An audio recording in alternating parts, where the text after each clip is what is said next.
The new book, Land to Lots, written by Froelich, is now available to purchase on Amazon. Get your copy of Land to Lots, How to Borrow Money You Don't Have to Pay Back, and launch master plan communities today. Welcome to the Land to Lots podcast, powered by Launch Development Finance Advisors. And now your host, Froelich. Hello, everyone, and welcome to the Land to Lots podcast. In today's podcast, you're going to be hearing a presentation that David Godlewski of the Southern Arizona Home Builders and myself gave to the National Association of Home Builders Land Committee as it relates to the recent Arizona Supreme Court decision in the case of the Southern Arizona Home Builders versus the town of Marana. In this podcast, you'll be getting the backstory on why the Southern Arizona Home Builders brought an action against the town of Marana in relation to their water and wastewater impact fees and the journey that they went through to finally get to the Supreme Court and come out of the Supreme Court with a decision in their favor. I hope you learn a little bit about some of the concepts associated with development impact fees. And as always, if you find these podcasts interesting, please forward them to your friends. Thank you.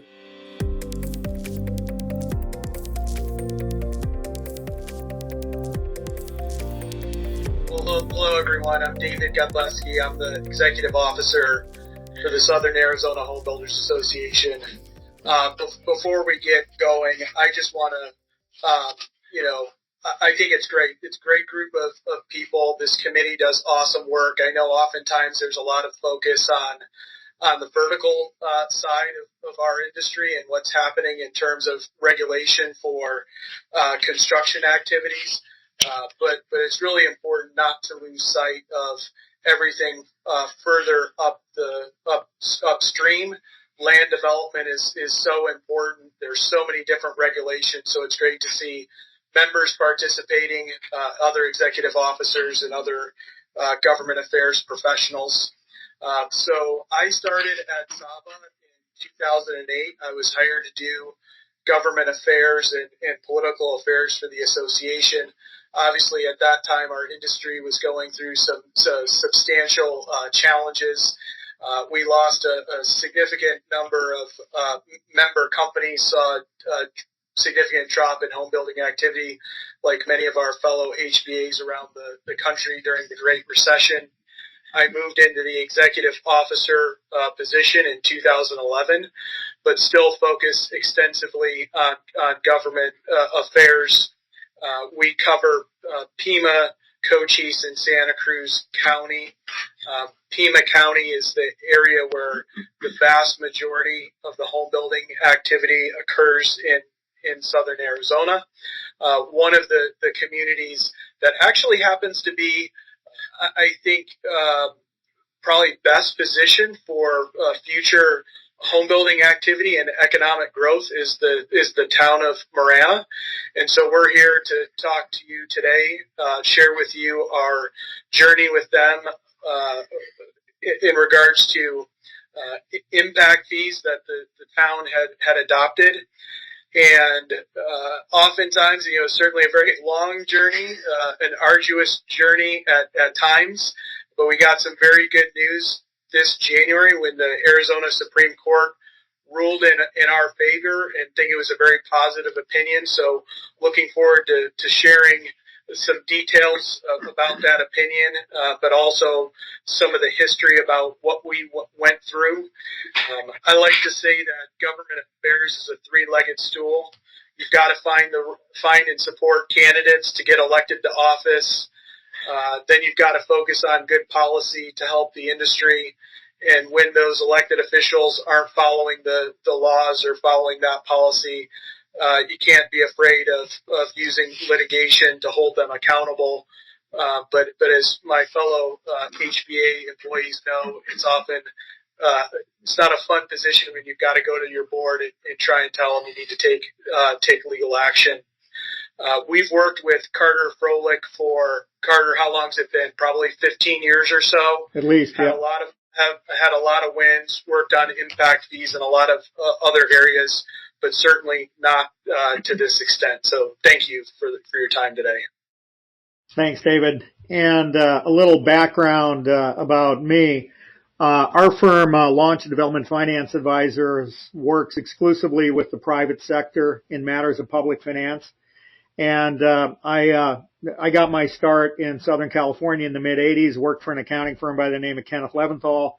I did auditing for 2 years and 2 months too long, as I like to say, and then we got into the management consulting side and started formulating special purpose taxing districts, or in California, community facilities districts, to finance infrastructure for the large Southern California landowners. And as we were going through and issuing bonds to build public infrastructure, we realized that, for instance, we were funding the same type of infrastructure for which the city of Irvine, for instance, was collecting a development impact fee. So we went in to start to determine what our development impact fee credit should be. And like any good auditor, we got the ordinance, we got the fee studies, we got the CIPs, and we began to tick and tie and math check the mechanical accuracy of these studies. And we soon realized that there were a lot of errors in the impact fee studies. And if we were to go back and correct the mistakes that were made in the impact fee study, that the impact fee study would produce a lower impact fee. And we thought, because we only work for the private sector, that the home builders would be interested in that. So at that point in time, in the mid-'80s, we started actively on behalf of the home builder associations around, well, primarily in California and then around the country, to look at development impact fees to see if they were being done correctly pursuant to case law, industry standards, and those types of things. And I think we as a firm generally believe that growth should pay for growth, as kind of an overriding concept. The challenge that we see is that jurisdictions really load up the development impact fees with more costs than should be allocated to new growth. And that's where, we have come in, representing HBAs, builders, etc., look at this for fairness and equity, and to the extent that they're not fair and equitable, to let the organizations know so that they can proceed with discussions with policymakers, etc. And we've been involved with a lot of litigation around the country, and so most of the time, with maybe one exception, we've prevailed, and or at least the attorneys and the HBAs have. So we've been really privileged to work with all of you, and we've been before the committee on numerous different occasions. We worked with the NAHB to update the 2008-2016 impact fee handbook, and then we also put together a presentation, an overview of special purpose taxing districts. So that's a little bit about us, and I'm going to jump right in now to the case. So, as David had indicated, we have been working with SABA for a number of years, and David had called up and had asked us to take a look at the city or the town of Marana's development impact fee ordinance, and this was back in 2012-ish, and we were aware of the fact that the town of Marana had recently purchased a wastewater treatment plant from the county, in this case, Pima County. And the town of Marana had been wanting to get into the wastewater business for a number of years, number one, so that they could provide wastewater, but more importantly, so that they could take the effluent that was being generated from the wastewater plant and be able to utilize that to help secure their long-term water supply. And in Arizona, a lot of times effluent is in active management areas is injected into the aquifer. so that the towns can store water for future use. The problem was when we started looking at the impact fee study is that, first of all, the town didn't have an existing level of service for sewer provision because it was all coming through the county. When they acquired the wastewater treatment plant for $16.4 million, they allocated all $16.4 million in costs to the water and to the sewer fee. And none of those costs were allocated to the existing residents of the town of Marana. Later, when they had gone through and started, they had to replace their existing headworks of this wastewater treatment plant so that they could improve the secondary treatment quality from an existing level of service up to a greater level of service. This was to a classification called A+, where they could put this on parks should they want to do it, or they could inject it into the aquifer. None of these costs were allocated to existing residents either.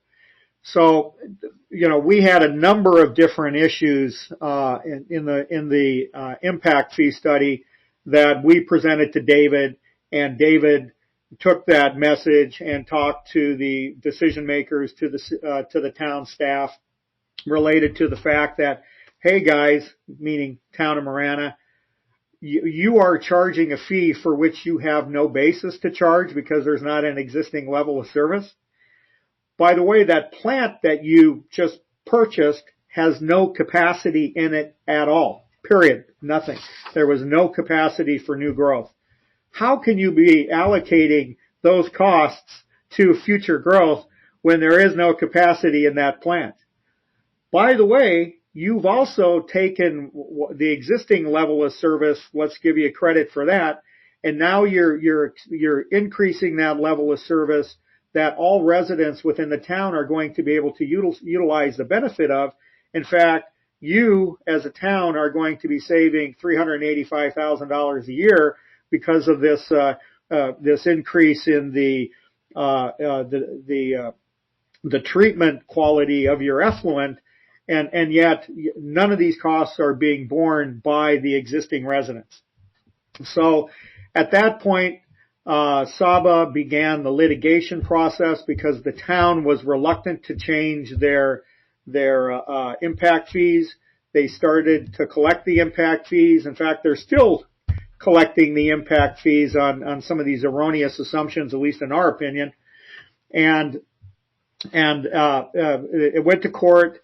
The trial court and the appellate court found in favor of the town of Marana, basically giving validity to a legislative action taken on behalf of the town. And here again, I'm a recovering CPA, not an attorney, but they were basically saying, well, the town must have used its good judgment in rendering these decisions. So we're giving the presumption of validity, and Saba basically did not win the day in those in the trial and the appellate court. The court case itself was appealed. It went to the Supreme Court of the state of Arizona, which decided to take the case, and on January 17th of 2023, the Supreme Court of Arizona found in favor of the Southern Arizona Home Builders Association. The reasoning that the Supreme Court gave in their decision was that development impact fees must be roughly proportional to the impact of new growth. So here again, upholding what we talk about all the time, Nolan-Dolan, the dual rational nexus test, but that impact fees have to be roughly proportional, meaning the costs have to be proportional to the impact on the jurisdiction. The development impact fee, the court found, also must be the same level of service as provided to existing development in the area. And in this instance, number one, the city or the town itself did not have a level of service of providing sewer. And when it did, in fact, have sewer capability, there was no capacity to provide service. And then the town expended dollars and charged all of that to new growth to increase the quality level of the effluent up to a Class A. And yet, so they were providing a higher level of service to not only new growth, but existing residents, and none of those costs were allocated to the existing residents. And they also said that the powers conferred on a municipal government shall be narrowly construed to ensure that development impact fees are not used to impose on new residents a burden all taxpayers of the municipality should bear equally. So here again, this kind of gets back to a lot of the previous findings that we have in case law of dual rational nexus and rough proportionality. The Supreme Court remanded it back to the court so that they could work out the ramifications of the Supreme Court's findings. I know that's currently going on, and I'm going to let David talk a little bit about what's currently going on as it relates to the case.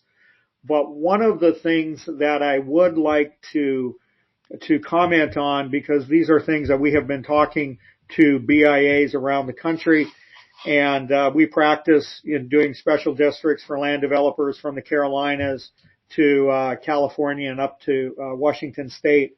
And we see a lot of different development impact fee statutes. And what we do when we're looking at development impact fees is, first of all, keep case law in mind when we're looking at issues of dual rational nexus, etc.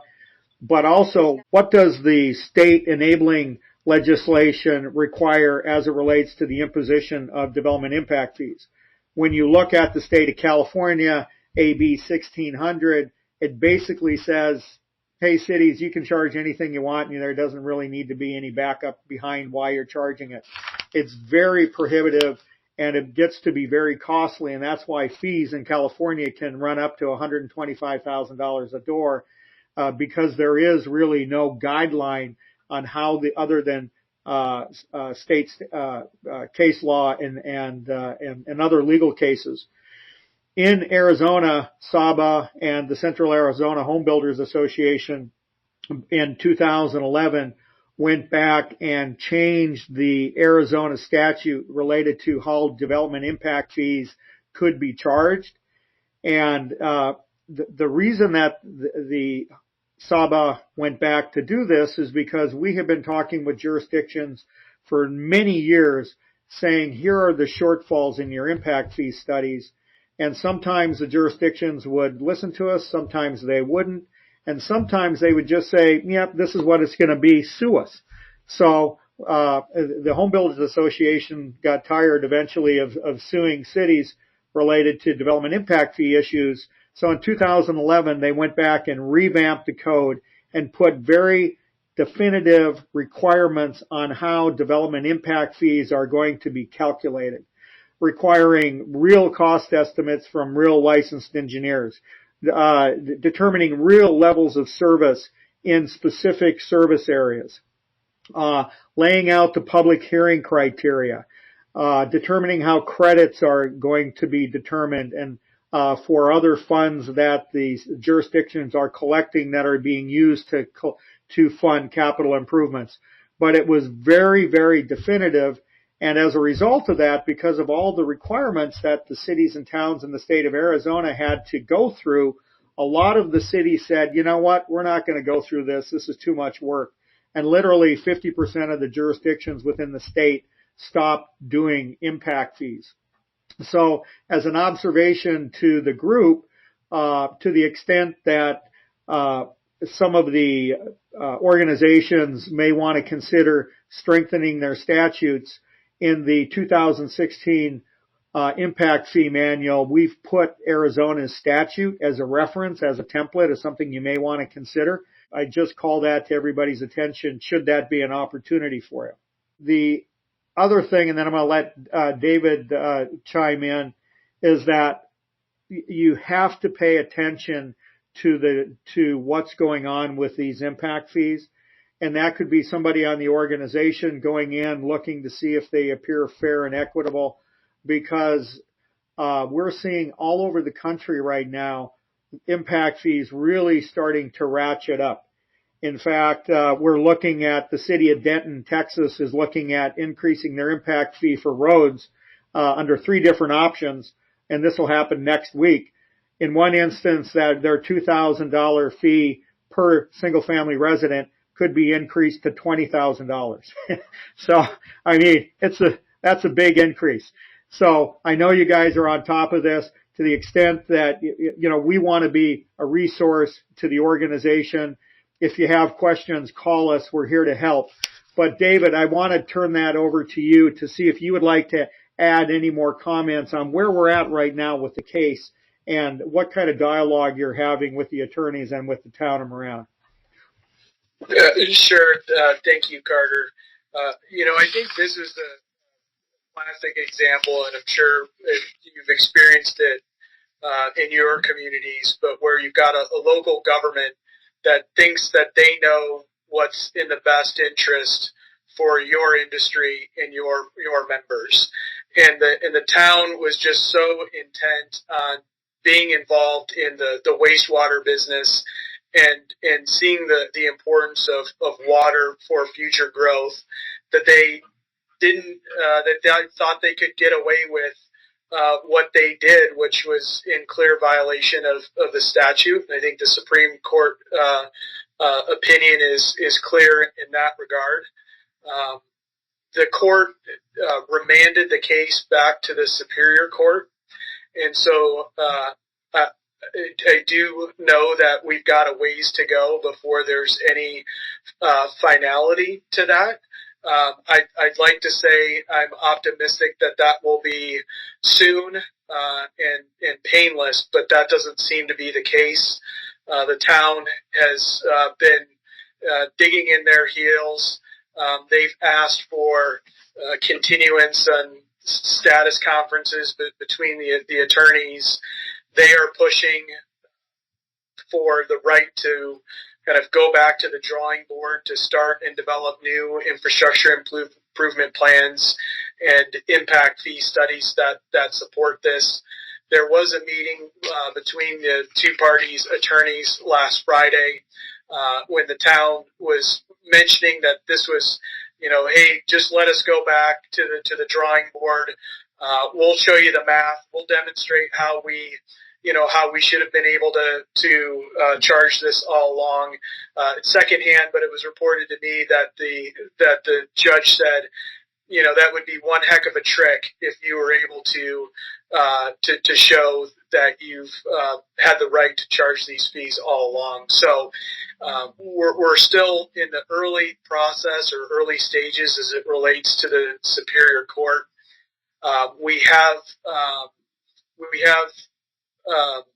reason to believe that there's going to be a council executive session coming up here soon where they'll make a decision about whether or not they want to engage in any kind of mediation with the goal of settlement, or they're going to continue to dig in their heels with the goal of going back and rewriting the impact fees studies.